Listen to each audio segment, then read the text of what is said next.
Assalamualaikum warahmatullahi wabarakatuh. Kembali lagi anak-anak kelas 12 IPS dalam pembelajaran sosiologi. Kali ini kita akan belajar mengenai hakikat dan teori perubahan sosial. Setelah kemarin Bu Nina share video mengenai perubahan sosial, sedikit ada perkenalan mengenai perubahan sosial itu apa. Hari ini kita ulas. Yang pertama, kita akan mendefinisikan apa itu perubahan sosial. Nah, hakikat perubahan sosial. Mengapa perubahan sosial itu selalu melekat dalam masyarakat? Nah, perubahan sosial itu selalu ada di masyarakat karena yang pertama, masyarakat pasti mengalami yang namanya perubahan. Karena masyarakat itu sifatnya dinamis. Mereka selalu berubah mengikuti perkembangan zaman, mengikuti kondisi yang ada sekarang. Lalu, masyarakat tidak puas dengan apa yang telah ia capai dan ingin mencari sesuatu yang baru. Nah, jadi ingin memperbaharui, misalnya kita sudah memiliki nilai dan norma, tetapi pada saat ini nilai dan norma itu sudah tidak sesuai.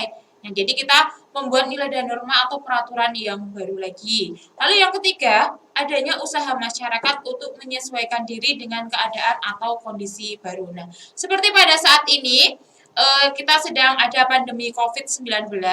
Nah, di sini juga termasuk dalam perubahan sosial. Kenapa?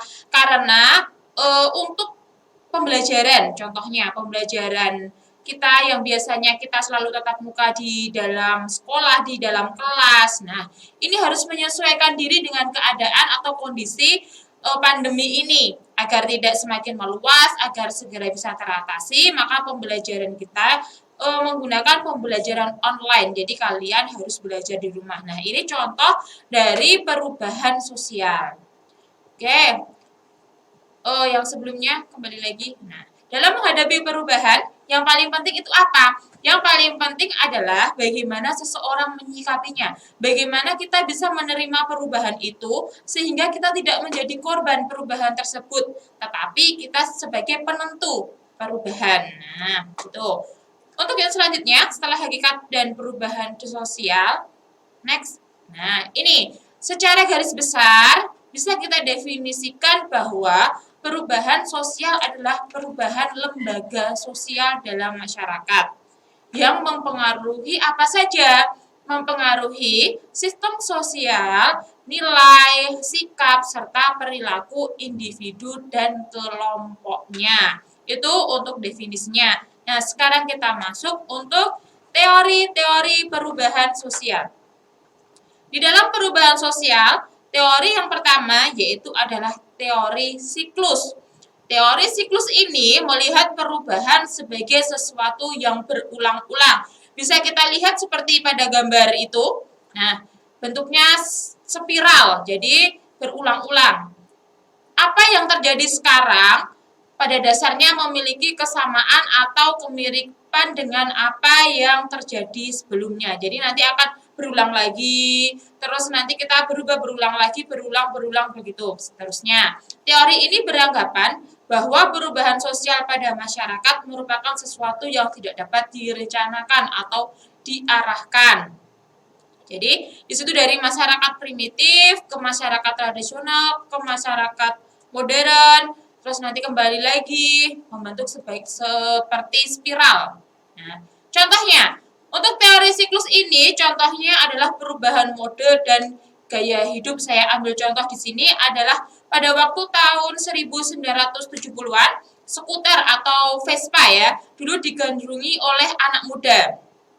Nah, lalu seiring berjalannya waktu digantikan dengan motor yang sekarang kalian gunakan, motor yang lebih modern, motor-motor yang mahal. Nah, sekarang pada 2020 muncul kembali. Nah, model Vespa terbaru dengan sedikit modifikasi atau modifikasi yang lebih modern lagi. Nah, ini contoh dari perubahan dari gaya hidup atau mode. Bisa juga mode pakaian. Kalau tahun ini misalnya modenya sedang garis-garis, besok di bunga-bunga, terus besok kotak-kotak, begitu seterusnya nanti bisa kembali lagi ke motif yang sebelumnya. Begitu. Kita lanjutkan next. Nah, yang kedua adalah teori perkembangan. Apa itu teori perkembangan? Atau dikenal dengan teori linear. Berbeda dengan teori siklus tadi, kalau teori linear ini beranggapan bahwa perubahan sosial yang terjadi memberikan kemajuan bagi masyarakat. Jadi, garisnya naik. Jadi masyarakat itu semakin modern, semakin modern, semakin modern. Tidak kembali lagi ke keadaan yang sebelumnya. Ini bedanya teori siklus dan teori linear. Masyarakat berkembang secara bertahap, yaitu primitif ke tradisional menuju masyarakat modern yang kompleks dan maju. Tidak kembali lagi ke masyarakat primitif. Misalnya adalah perubahan teknologi yang semakin canggih, yaitu HP. Nah, kita ambil contoh HP. Karena semua orang sekarang sudah punya HP ya pastinya. Kalau dulu telepon itu menggunakan telepon kabel, terus telepon yang tanpa kabel, nah terus HP yang belum touchscreen, sekarang sudah bermacam-macam HP. Nah itu perubahan teknologi, tidak mungkin akan kembali lagi ke telepon yang zaman dulu itu. Oke, kita lanjutkan. Teori konflik. Nah, teori konflik ini digagas oleh Karl Marx, berpendapat bahwa perubahan sosial tercipta akibat adanya pertentangan antar kelas atau konflik. Nah, dalam teorinya Karl Marx ini, dalam bukunya, Karl Marx membagi masyarakat itu menjadi dua. Yang pertama adalah kaum borjuis, yaitu kaum pemilik modal, dan yang kedua adalah kaum proletar, yaitu kaum buruh. Nah, jadi di sini menurut Marx di teori konflik ini bahwa adanya pertentangan antara kaum borjuis dan kaum proletar. Untuk apa? Next. Nah, karena terjadinya perbedaan kepentingan, ada ketimpangan, ada ketidaksetaraan. Nah, di mana kaum borjuis, mereka yang memiliki modal, mereka berorientasi untuk mendapatkan keuntungan yang sebesar-besarnya. Nah, karena mereka memiliki modal, mereka ingin mendapatkan keuntungan yang banyak, sehingga kaum buruh itu dia tertekan karena bekerja agar mereka memiliki keuntungan yang banyak. Nah, yang kaya semakin kaya, yang buruh dia semakin tertekan. Jadi adanya ketimpangan, ketidaksetaraan begitu ya. Hal ini menyebabkan para buruh berharap akan penghasilan lebih baik untuk menaikkan taraf hidupnya tidak tercapai. Jadi, buruh itu ingin adanya kenaikan upah, tetapi untuk kaum borjuisnya dia tidak memberikannya. Nah, maka dari itu terjadilah sebuah konflik yang menghasilkan aturan-aturan untuk buruh sehingga tidak dieksploitasi oleh kaum borjuis. Jadi intinya bahwa pada teori konflik ini Karl Marx menyebutkan adanya eksploitasi kaum borjuis terhadap kaum proletar, yaitu buruh. Nah, sehingga terjadi yang namanya konflik. Nah, konflik ini bisa menyebabkan yang namanya perubahan sosial. Oke, kita lanjutkan. Nah, lalu yang selanjutnya adalah teori gerakan sosial. Gerakan sosial merupakan sumber dari perubahan sosial. Ketidakpuasan terhadap kondisi tertentu yang ada di masyarakat terkadang dapat menimbulkan sebuah gerakan sosial. Hal ini terjadi pada saat sejumlah besar orang mengorganisasikan diri untuk memperjuangkan sebuah perubahan. Nah, gerakan sosial ini juga bisa cara gampangnya contohnya yaitu adalah demo. Bisa nanti saya ambil contohnya di sini adalah kalian ingat kasusnya pada beberapa waktu lalu. Nah, pada saat Prita itu dituntut untuk membayar denda sebesar 204 juta oleh pihak pengadilan karena dia terbukti bersalah.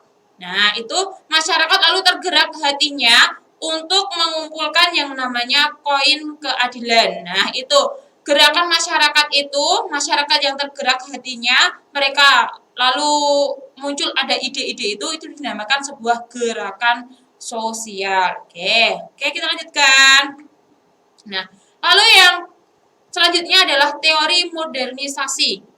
Teori modernisasi melihat bahwa perubahan-perubahan negara-negara terbelakang akan mengikuti jalan yang sama dengan negara industri di barat.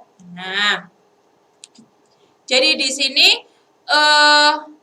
kiblat dari negara-negara yang kurang maju, nah itu adalah industri di barat. Kenapa saya gambarkan di situ sebuah mall? Nah, jadi di situ terdapat banyak sekali toko-toko, jadi barang-barang dari impor luar negeri. Nah, jadi sekarang ini kalau orang-orang menggunakan barang-barang yang branded, nah itu mereka ada sedikit rasa wah, nah bangga mungkin begitu ya. Nah, cara tersebut adalah melalui proses modernisasi sehingga negara terbelakang menjadi negara berkembang. Nah, dengan mengikuti modernisasi itu, nanti negara-negara yang terbelakang akan menjadi negara berkembang. Nah, modernisasi itu tidak hanya berupa fashion, tetapi juga bisa karena tingkah laku, kebiasaan disiplin. Nah, itu yang perlu dicontoh dari negara-negara barat. Oke. Oke. Nah, itu untuk pembelajaran hari ini. Kita ada 2 subbab, yaitu hakikat perubahan sosial dan teori-teori. Ada 4 teori perubahan sosial yang sudah saya jelaskan tadi. Oke, untuk selanjutnya silahkan kalian cek untuk kuisnya di Google Classroom Sosiologi. Nah, nanti untuk pengerjaannya ada tinggal waktu sampai pukul 14. Nah, saya cukupkan untuk pembelajaran kita hari ini. Sekian, tetap selalu jaga kesehatan, jangan lupa beribadah. Saya akhiri, wassalamualaikum warahmatullahi wabarakatuh.